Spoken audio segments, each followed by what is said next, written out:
ஏந்து நெல்லு கையில என்னது? சாரி எடுத்திருக்கேன் ரெண்டு. பிச்சைக்கார நாய் கேக்குது பாரு ஒரு கேள்விய. நீ பிள்ளைகளுக்கு தானே துணி எடுக்க வரேன்னா உனக்கு எப்படி நீ துணி எடுக்கலாம்? பிள்ளைகளுக்குலாம் எடுத்தாச்சு. ஆஃபர்ல போட்டிருக்காங்க, ஆடி ஆஃபர்ல. அதான் ரெண்டு சாரி நல்லா இருந்துன்னு வாங்கினேன். சரி எடு பாப்போம் துணிய.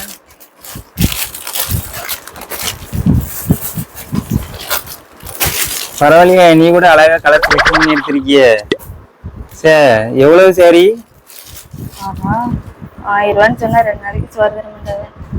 300 சொல்லிடுவேன். என்ன என்னத்தை யோசிச்சுட்டு இருக்கா? ஒண்ணு இல்ல, 300 ரூபா தான்.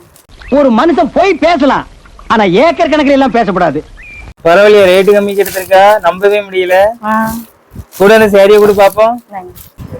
இந்த ரெண்டு சாரியுமே நல்லா இருக்கு. அதோட இந்த சாரி தான் எனக்கு ரொம்ப பிடிச்சிருக்கு. இந்த கலர் வந்து உன்னோட எங்க அக்காவுக்கு தான் ரொம்ப அழகா இருக்கும். அதனால இந்த சாரியை நான் எங்க அக்காவுக்கு கொடுத்துட்றேன். இந்த சாரிக்குள்ள அமௌண்ட் 300 தானே, நான் அதை நான் ஜிபே பண்ணிடுறேன். நீ வேற சாரி எடுத்துக்க, சரியா? அவசரப்பட்டுட்டோமோ, சாரியும் போச்சு, காசும் போச்சு. நம்ம வந்ததுக்கு இந்த கட்டப்பை தான் மிச்சம். நாம் யாருக்கு என்ன தீங்கு செய்தோம்? நமக்கு மட்டும் ஏன் இப்படி எல்லாம் நடக்கிறது?